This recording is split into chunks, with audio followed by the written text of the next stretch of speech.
नमस्ते, मेरा नाम है विनय आकाश और आप देख रहे हैं प्रभा साक्षी का बेहद ही खास कार्यक्रम मोस्ट रिलायबल इन्फॉर्मेशन यानी एमआरआई। प्रशासनिक सुधार की दिशा में उठाया गया महत्वाकांक्षी कदम लेटरल एंट्री से आरक्षण को खतरा है। क्या सीनियर अधिकारियों के पद पर सीधी नियुक्ति की इस प्रक्रिया से मौजूदा व्यवस्था प्रभावित होगी? क्या इस नियुक्ति प्रक्रिया में पारदर्शिता की कमी रहेगी? क्या लेटरल एंट्री ब्यूरोक्रेसी में निजीकरण की एक कोशिश है? ये तमाम सवाल हैं जो केंद्र सरकार द्वारा विभिन्न सरकारी विभागों में संयुक्त सचिव और निदेशक जैसे प्रमुख पदों पर निजी क्षेत्र के 30 और विशेषज्ञों को सीधे नियुक्त करने के फैसले के बाद फिर से चर्चा में है। संघ लोक सेवा आयोग यूपीएससी ने विभिन्न सरकारी विभागों में 3 संयुक्त सचिव तथा 27 निदेशक स्तर के कुल 30 पदों के लिए प्रतिभाशाली और भारतीय नागरिकों से आवेदन मांगे हैं। कार्मिक और प्रशिक्षण विभाग भारत सरकार से प्राप्त आवश्यकताओं के अनुसार राष्ट्र निर्माण की दिशा में योगदान करने के लिए इच्छुक प्रतिभाशाली और प्रेरित भारतीय नागरिकों से संविदा के आधार पर सरकार में शामिल होने के लिए आवेदन मांगे गए।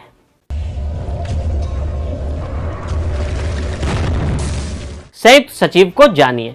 संयुक्त सचिव किसी भी विभाग के एक विंग का हेड होता है। एक विभाग में कई संयुक्त सचिव हो सकते हैं। संयुक्त सचिव अपने विभाग के सचिव या अतिरिक्त सचिव को रिपोर्ट करता है। किसी विभाग में संयुक्त सचिव के ऊपर अतिरिक्त सचिव और सचिव होता है। आमतौर पर यूपीएससी के जरिए संयुक्त सचिव का चयन होता है।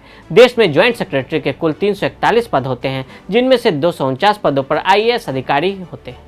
क्या है lateral entry system? Lateral entry system के अंतर्गत सरकारी विभागों में बिना परीक्षा दिए अधिकारियों की भर्ती की जा सकती है। हालांकि इसके लिए कुछ वांछित योग्यताओं का होना जरूरी है, जैसे उम्र सीमा, कार्यकुशलता, कार्य अनुभव, शैक्षणिक योग्यता आदि। लेटरल एंट्री सिस्टम के तहत उम्मीदवारों को चयन इंटरव्यू के आधार पर किया जाता है। नौकरशाही में लेटरल एंट्री का पहला प्रस्ताव 2005 में लाया गया था, लेकिन तब इसे माना नहीं गया। इसके बाद 2010 में भी इसकी अनुशंसा की गई, लेकिन काम नहीं बन सका। इस दिशा में पहली गंभीर पहल 2014 में मोदी सरकार के सत्ता में आने के बाद की गई। मोदी सरकार ने 2016 में इसकी संभावना तलाशने के लिए एक कमेटी बनाई, जिसके मूल प्रस्ताव में आंशिक बदलाव कर इस सिस्टम को लागू कर दिया गया। अब इसके पहले प्रस्ताव के अनुसार सचिव स्तर के पदों की भर्ती निकाली गई। लेटरल एंट्री का इतिहास। इसे विस्तार से समझने के लिए 70 के दशक में जाना होगा, जब 1966 में देश में पहली बार प्रशासनिक सुधार आयोग की स्थापना हुई। 5 जनवरी 1966 को देश की प्रशासनिक सेवा में सुधार लाने के लिए एक सुधार आयोग बना और मोरारजी देसाई जिसके अध्यक्ष बनाए गए। हालांकि 1967 को जब देश में इंदिरा गांधी की सरकार आई, तब मोरारजी देसाई को उप प्रधानमंत्री बनाया गया और फिर समिति के अध्यक्ष बने कांग्रेस नेता ए हनुमंथैया। इस समिति ने प्रशासनिक सुधारों के लिए 20 रिपोर्ट्स तैयार की, जिनमें कुल 537 सुझाव थे। वर्तमान दौर में ब्यूरोक्रेसी उन्हीं नियमों और सुधारों पर चल रही है। 5 अगस्त 2005 में यूपीए सरकार ने फिर से प्रशासनिक सुधार आयोग का गठन किया और इसके अध्यक्ष हुए उस वक्त के यूपीए सरकार में मंत्री वीरप्पा मोइली। इस समिति की देन है थी प्रशासनिक सेवा में लेटरल एंट्री। इस समिति ने अपनी रिपोर्ट में कहा कि ज्वाइंट सेक्रेटरी स्तर पर होने वाली भर्तियों में हमें विशेषज्ञों को लेना चाहिए। इसमें कहा गया था कि इनकी भर्ती बिना किसी परीक्षा के सिर्फ इंटरव्यू के आधार पर हो सकती है। हालांकि यहाँ भी चयन का मानदंड वही था जो अब है, यानी उम्र कम से कम 40 वर्ष और 15 साल का अनुभव होना ही चाहिए।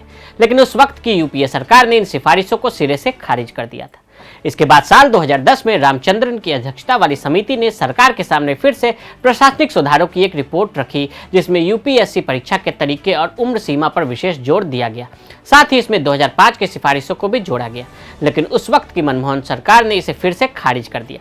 साल 2014 में केंद्र में मोदी सरकार आने के बाद से ही प्रधानमंत्री मोदी ने इन सिफारिशों पर ध्यान दिया और इसे लागू करने में लग गए।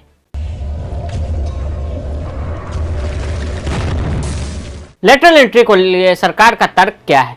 4 जुलाई 2019 को राज्य मंत्री department of personal training Jitendra Singh ने राज्यसभा को बताया कि समय समय पर सरकार ने विशेष ज्ञान और विशेषज्ञता को ध्यान में रखते हुए विशिष्ट कार्यों के लिए कुछ प्रमुख व्यक्तियों की नियुक्ति की है।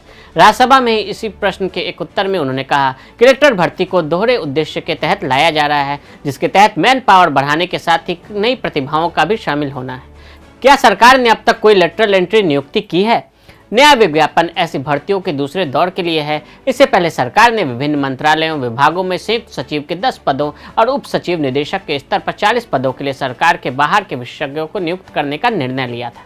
2018 के शुरुआत में जारी संयुक्त सचिव स्तर की नियुक्तियों के लिए विज्ञापन के बाद 6077 आवेदन आए, जिनमें यूपीएससी द्वारा चयन प्रक्रिया के बाद 9 अलग अलग मंत्रालय विभागों में 2019 में नियुक्ति के लिए 9 व्यक्तियों की सिफारिश की गई।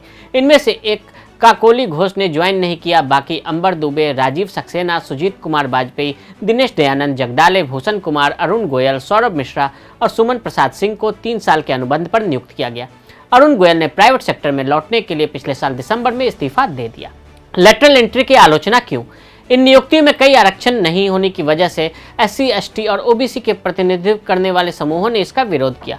वित्त मंत्री निर्मला सीतारमण ने 5 फरवरी को सरकार की अधिसूचना के लिए एक ट्वीट करते हुए कहा, संयुक्त सचिव स्तर और निदेशक स्तर के पदों के लिए लेटरल भर्ती कॉन्ट्रैक्ट लेवल पर होगी।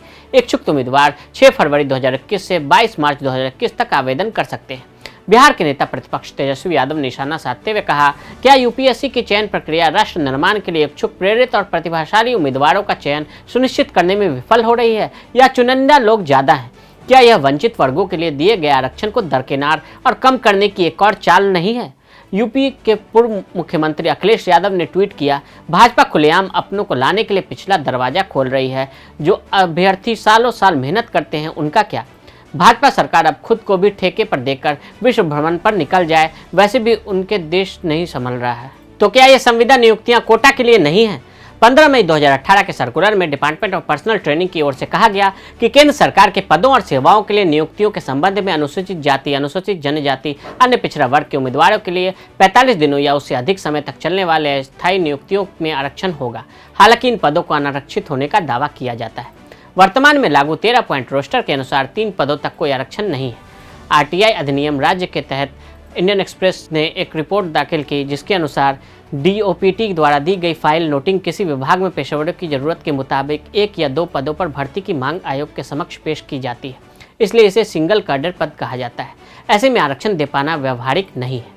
उन्होंने स्पष्ट किया कि सिंगल कैडर पद के लिए सृजित पद सिविल सेवा के पदों से बिल्कुल भिन्न होते हैं, इसलिए सिविल सेवा के आरक्षित पदों पर सिंगल कैडर पद से कोई प्रभाव नहीं पड़ता है।